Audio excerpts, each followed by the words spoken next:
Hi guys, welcome back. So today I'm just going to do a pretty brief review. I'm going to try to make this as quick and painless as possible on an upcoming project called Splyt. So let's get stuck in. So firstly, let's have a look at Splyt and their history. So they've been around since about 2016. From my understanding, there was an attempt at a capital raise or a token launch in 2018, but with a lot of projects, and we've looked at this with other projects like Gather, 2018 and 19 wasn't exactly the most exciting time to be raising money, so it didn't work out. Thankfully, they've been still working on the project for the last 2 years, and then they're now doing a token launch now. And I mean, I don't particularly see this as a bad thing. I mean, taking advantage of the current bull market is good, but I don't think this has been a rush job. I mean, it's something that they've been working on for a while, and probably luck has sort of fallen in their lap for this time around. So first of all, let's have a look at what Splyt is. So Splyt is aiming to be essentially, I guess, the blockchain solution behind the new version of like an Amazon or something. So they're not aiming to be an Amazon, but they're aiming to provide a blockchain solution using NFTs that allows any seller to upload a product onto the blockchain and then give access to that to multiple sort of affiliate stores or pretty much any other online store. Now they're starting off with Shopify, and then they're going to move on to a number of different sort of online shop stores, and that's all part of their roadmap. So let's start with a look at maybe the founding team. So the CEO is Cyrus Tegechian, and I hope I pronounced that correctly. He's got a reasonably good sort of curriculum vitae. Like, he's had a pretty good resume, in regards to the kind of things that you want from firstly a CEO, but then obviously someone looking at, sort of disrupting the online digital market space. I'll go through a bit more. There's one thing I want to go into a bit more, but we'll have a look at that when we talk about their partnerships. Secondly, there's Dip and Joshi, which is their CTO. Now, I've been trying to do a bit more background research on sort of what he's been doing other than what's listed on the website, because what's listed on the website is during what projects want you to hear, but then for some reason his LinkedIn is disabled, and I haven't really been able to find out too much. Now, I'm not saying that's a good thing or a bad thing. I often disable my LinkedIn, mostly because I get hassled too much.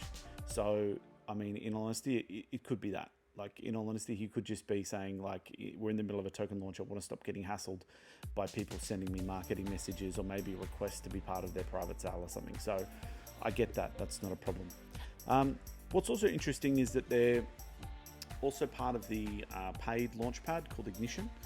They're part of that, and they're also being listed on Poker Startup. So it means that there's, from an investment standpoint, there's a reasonable amount of hype around that. I mean, the first project, I guess the founding project of Ignition Paid, has done exceptionally well in regards to not only marketing reach, but obviously token performance has been quite crazy. I mean, I think if you got into the private sale, it was like 2.5 cents. Seed was like 1.5 cents, and the token's trading around $3 now.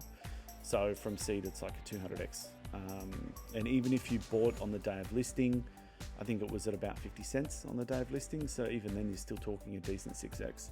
However, I don't usually like to get involved with price discussions, because I mean that teeters on financial advice, and that's not what really I'm about. Pretty much what I generally try to do is just talk about a project and then give you the information, and you can make your own decision. So, but the fact that they've got that marketing part behind them, particularly led by Kyle, who's the CEO of Master Ventures and also is part of the paid network, and they're going on these quite successful launch pads, is fairly good for a token project. But that's essentially the team. So I've gone quite brief on it this time, but that's also because the amount of knowledge available, the amount of information available is quite brief. But I'll leave the decision up to you about what that means. I'm not necessarily saying it's a bad thing.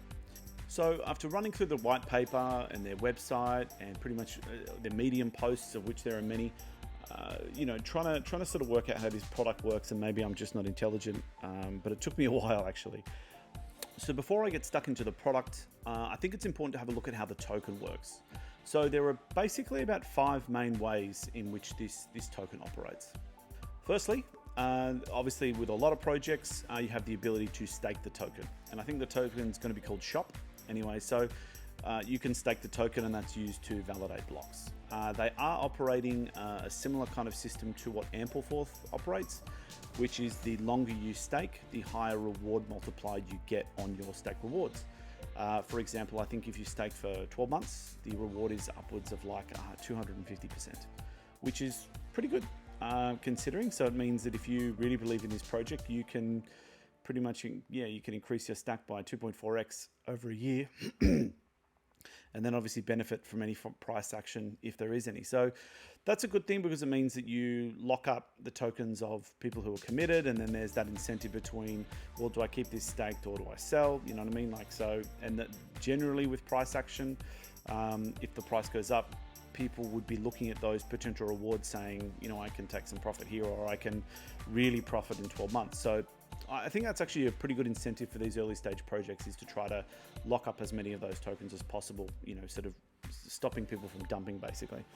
So that's good. I like that. Secondly is validators. So similar to how you can liquidate bad loans in something like Compound, these guys basically, people can basically stake tokens, and if you have basically the amount of tokens you stake will determine the price value that you can validate up to. So for example, if I've only got a small amount of tokens, then I can only validate whether a product is legitimate or not up to a certain dollar value. And so validators are basically going out there and determining if products are fraudulent, or sellers are fraudulent and not delivering product, or something like that. Like people just creating these, creating products and just putting them on the network and then never delivering them. Then it's a job of a validator, as is my understanding, to basically police that, and they're rewarded for doing it. So it's an economic incentive to go out and make sure that all the listings are validated by the community, which is, I mean, I'd be interested to see how it plays out, but it's an interesting idea. And like everything in crypto, a lot of these experiments will work, some of them won't. Probably the other way around actually, probably most of them won't work and some of them will. But look, I think it's gonna be really interesting to see how that works out. Thirdly is arbiters. So this is people doing arbitration. So that is when you have some kind of dispute between a seller and a buyer, then the arbiters are the ones who then can go in and basically, sort of sort out what's gone wrong. Yet again, the amount of tokens you have available depends on the type of dispute resolution you can do. More tokens means more the higher value that you can actually dispute for, and then you earn a share of tokens from what's called the arbiter pool for facilitating successful arbitration. Fourthly, sellers. So sellers basically need to own the tokens in order to list product, but sellers can also be rewarded or can be rewarded tokens for basically the best way to describe it, as is my understanding from the white paper, by doing quests. So similar to like an MMO where you're running around doing quests for random people, sellers can benefit by getting tokens by doing quests for Splyt. In the same way, it's sort of like if you sell 10 products in a day, you'll get 100 tokens, is the example they use in the white paper. And I can imagine there'll be a whole list of things, like maybe have X many products listed, or go X many days without an issue, or make sure that you have maintain a 100% satisfaction ratio or something like that, and you'll get rewarded in tokens. Yet again, I do like that as an experiment, because I mean, at the moment, the way things work is, we go on, reputation or whatever. Whereas I think when we have all these different players in an ecosystem being economically motivated, it's going to be really interesting. I mean, it's very capitalist, don't get me wrong, but it's going to see what happens in a system that is completely decentralized, run on a blockchain, all the rules are set, and see how people work that system. I think it's going to be really, really interesting to see how these three things fit together. And how the psychology of humans plays into it, and how people might try to game the system, and then basically what kind of benefits and what the pluses and minuses will be. But we'll only know in about 12 months after the thing's been up and running. Lastly, and I did touch on it, reviews. So if you're a reviewer, if you're reviewing service from a seller, you can be incentivized to leave reviews, and sellers can incentivize their customers to leave reviews as well in the form of tokens. So you've got this whole ecosystem where the tokens are sort of basically the lifeblood of this back-end system. So the benefits of what they're trying to do, I mean, they are trying to sort of compete in that Amazon space, you know, where you have Amazon in the background facilitating delivery of stock. I mean, I think it's a bit early to say that they can really compete at that level. However, as a solution, it's going to be really interesting to see, because all those things that Amazon do as a centralized company is now going to be decentralized. And then a lot of those functions that, you know, you sort of have this centralized body, Amazon, who handles it, is actually to be handled by the broader community that are participating in this Splyt ecosystem. So like I said, as an experiment, it's going to be really interesting to see how it plays out. So let's look at how the product works. Firstly, I'm just going to talk about broad strokes how this is different to something that exists in the world today. So number one is that under Splyt, every single product that is sort of sold in the Splyt ecosystem is going to be represented by an ENFT, which means that a seller essentially is going to be creating, if I have a product of 100 necklaces that I'm selling online, I'm going to create 100 ENFTs that are going to represent each of those products. And essentially what's actually going to be sold to you by an affiliate marketer in an online marketplace like Shopee is actually Shopee is going to be, or Shopify is going to be you're actually going to be getting the ENFT, and then the Splyt system will then match that ENFT with the product, and then I can imagine we'll say you need to ship, you know, to the seller, you need to ship this product to this person, blah blah blah, and then their proof of purchase is going to be the NFT. So the process, and there's actually a really good video on this, and I'll put a link in below, but he essentially runs through it really quickly, and it actually gave me a bit of insight. Okay, this is actually pretty cool. But essentially what happens is, as a seller, what I'll do is I'll upload my product catalog, and let's say I'm making, you know, let's say I have an Etsy store and I'm making, I don't know, let's just say necklaces, whatever.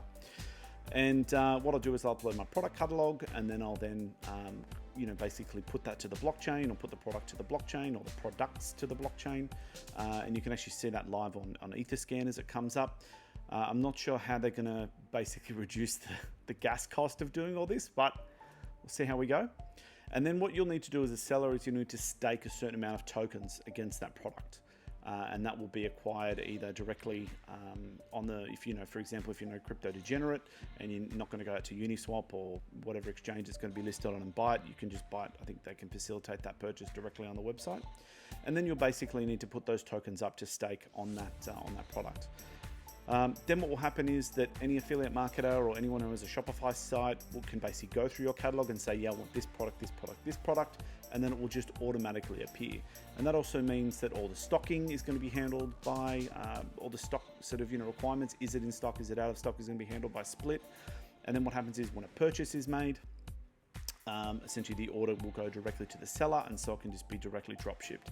So it's a really interesting way of sort of disrupting that market. Now, I haven't got much experience in sort of, you know, that sort of drop shipping thing. It's never really been my thing. But I mean, if I'm to sit back and look at somebody who's been in crypto for a while and understands how the technology works and how that works, I mean, this is one of those times when it's a really good time to see how the experiment on you know, how well blockchain will be able to create efficiencies in this industry, in real world business cases. So I think that's really interesting.